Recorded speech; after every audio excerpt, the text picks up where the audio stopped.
तो आज हम बात करने जा रहे हैं ब्रेकअप के बारे में। ब्रेकअप यानी किसी भी प्रकार के प्रेम संबंधों में किसी भी प्रकार की रुकावट आ जाती है तो उसे हम ब्रेकअप का नाम दे देते हैं। यानी कोई भी व्यक्ति किसी के साथ भी मानसिक तौर पर जुड़ा हुआ है और उसकी ज़िंदगी में किसी भी प्रकार की रुकावट आ जाती है तो दोनों ही व्यक्ति के जीवन पर एक बहुत ही बुरा प्रभाव पड़ता है और इस तरह की मानसिक यातना से गुजरने वाला व्यक्ति कभी कभी इतना निराश हो जाता है कि अपने जीवन को भी खोने लगता है। तो आज हम इस वीडियो में इसी बात की चर्चा करेंगे कि ब्रेकअप के कारण होने वाली जो समस्याएं हैं वो क्या हैं और वह किन बातों के कारण पैदा होती हैं, किन ग्रहों की वजह से पैदा होती हैं तथा उसके समाधान के उपाय क्या हैं। नमस्कार, मैं ज्योतिषी आर्य सोनी पिछले 40 वर्षों से यंत्र मंत्र तंत्र रत्न दान दक्षिणा पूजा पाठ होम हवन जप तप और रुद्राक्ष के द्वारा लोगों की समस्याओं का समाधान करता आ रहा हूँ।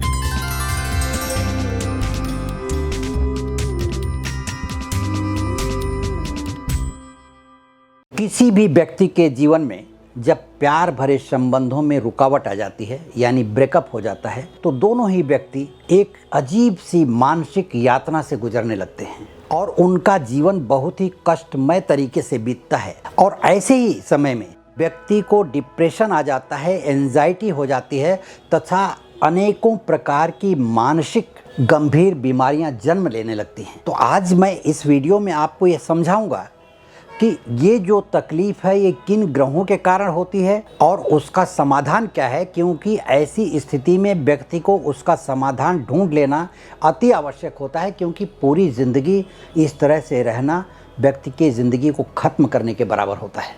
जब भी किसी व्यक्ति के संबंधों में ब्रेकअप आ जाता है ऐसे समय में व्यक्ति के अंदर एक अलग प्रकार की नकारात्मक ऊर्जा प्रवाहित होने लगती है और यह नकारात्मक ऊर्जा का प्रवाहित होना उस व्यक्ति के अंदर सामाजिक पारिवारिक दबाव तो आता ही है, उनसे बचने का वो व्यक्ति अलग अलग तरीके से प्रयत्न करता है कि किसी को पता न चले और इस प्रयत्न में व्यक्ति मानसिक प्रताड़ना का शिकार हो जाता है। और ये होता है ग्रहों के कारण। जैसे प्रेम के कारक जो ग्रह हैं, जैसे शुक्र है, यह प्रेम का कारक ग्रह है। शुक्र अगर नीच की अवस्था में हो या गोचर में वह किसी पाप ग्रह के साथ गुजर रहा हो, गुजरता तो 1 महीने के लिए है लेकिन पल भर में अपना वो खेल दिखा देता है। तो 1 महीने तक ग्रह नीच के साथ रहेगा। जैसे आपको एक बात समझा दूं कि आप ही को अगर रोज रोज कोई व्यक्ति ये समझाने लगे कि ये व्यक्ति गलत है, ये व्यक्ति गलत है, आप इसके साथ मत रहिए, इसके साथ मत रहिए, तो ये बातें धीरे धीरे आपके दिमाग में बैठ जाती है। 2, 5, 10 दिन में आप उसको उसी नज़र से देखने लगते हैं। तो ग्रह अगर 1 महीने तक किसी नीच स्थिति में रहे, पाप ग्रह के साथ रहे, 45 दिन तक रहे या पाप ग्रह के साथ रहे या 1 साल रहे, तो ये तो किसी भी समय आपके साथ ये घटना घट सकती है।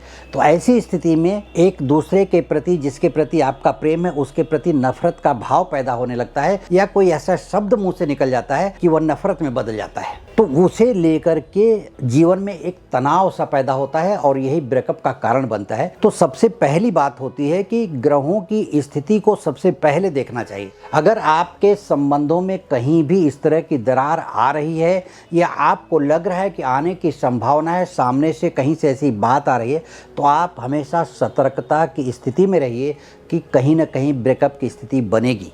और बनती है जब ग्रह उस तरह की स्थिति में आते हैं, लेकिन शुरुआत पहले हो जाती है।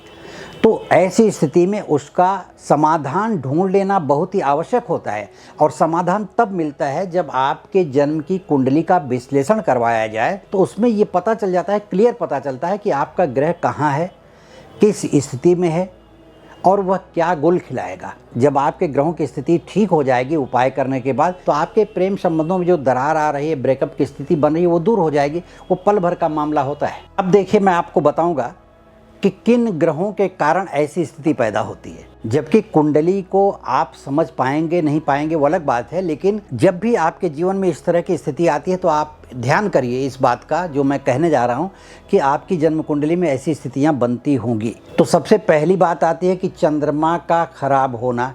जब भी चंद्रमा अपनी नीच राशि से गुजरता है, जब भी चंद्रमा किसी पाप ग्रह के साथ गुजरता है, जब भी चंद्रमा पर किसी क्रूर ग्रह की दृष्टि पड़ती है, सूर्य भी प्रेम का कारक है गुरु भी प्रेम का कारक है, शनि भी प्रेम का कारक है, लेकिन इन्हीं ग्रहों के साथ सूर्य के साथ अगर राहु बैठ गया, सूर्य के साथ केतु बैठ गया, या सूर्य के साथ मंगल बैठ गया, या मंगल के साथ शनि बैठ गया, तो ग्रहों की युति के कारण, ग्रहों की दृष्टि के कारण, दृष्टि का मतलब होता है एक घर से किसी दूसरे घर को ग्रह क्रूर दृष्टि से देख रहे हैं, पाप दृष्टि से देख रहे हैं।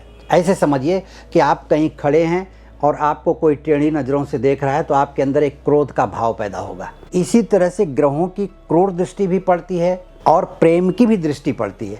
तो प्रेम की दृष्टि पड़ेगी तो प्रेम संबंधों में अच्छा होगा, प्रेम संबंध बनेंगे, लेकिन क्रूर दृष्टि पड़ेगी तो प्रेम संबंध खराब होंगे। तो कुछ ग्रह जन्म कुंडली में इस तरह की स्थिति पैदा कर देते हैं। इसलिए जब भी आपके जीवन में इस तरह की स्थिति आती है तो ये समझ लीजिए कि आपके ग्रहों की स्थिति ठीक नहीं है। तो अब मैं बताने जा रहा हूं कुछ मुख्य उपाय। ब्रेकअप के बाद से होने वाली समस्याओं की पीड़ा से अगर आप गुजर रहे हैं तो इन उपायों को करके आप अपनी ज़िंदगी को संभालने की कोशिश कर सकते हैं ही नहीं, संभाल सकते हैं। और ये 100% संभला है। लोगों का जीवन संभला है तो आपका भी संभलेगा। सबसे पहला काम करना है कि किसी भी देवी के मंदिर में जाना है, सफ़ेद फूल की माला लेकर के, और देवी के गले में अर्पण करें या देवी के चरणों में चढ़ाएं, या वहाँ पे जहाँ भी चढ़ाते हैं वहाँ चढ़ा करके अपने मन की प्रार्थना करें। उस देवी के मंदिर में बैठ करके जो भी देवी हों उनके मंत्र की एक माला जप करें। यह 7 शुक्रवार अगर आप करते हैं तो आपके जीवन में जो समस्या चल रही है, मानसिक यातना जो आप झेल रहे हैं, उससे आपका बचाव होगा। दूसरे उपाय में फिटकरी का एक टुकड़ा काले कपड़े में लपेट करके हमेशा अपने पॉकेट में, ऊपर के पॉकेट में या जेब में, पैंट की जेब में या कुर्ते की जेब में कहीं भी आप रखें, या अपने बैग में भी रख सकते हैं। आपके आसपास फिटकरी का टुकड़ा होना चाहिए। जो नकारात्मकता आपके शरीर के अंदर से गुजर रही है उस बात को लेकर के, ब्रेकअप को लेकर के, उस नकारात्मकता को ये तत्काल दूर कर देती है फिटकरी का टुकड़ा। तीसरा प्रमुख उपाय है और सबसे अच्छा उपाय है कि रात को सोते समय आप कहीं भी कुछ उचित स्थान दे करके कटोरी में या प्लेट में कहीं भी एक कपूर रखिए और उस पर 2 लवंग रखिए और उसको जला दीजिए। और आप अपने जो इष्ट हैं, आपके जो भगवान हैं, जिनको भी आप मानते होंगे, कोई गुरु हों, उनका नाम लें या भगवान का नाम लेते हुए जब तक वो जल रहा है तब तक आप नाम लें। जल जाने के बाद उसकी राख को, लवंग की जो राख होती है उसको राख बना लें।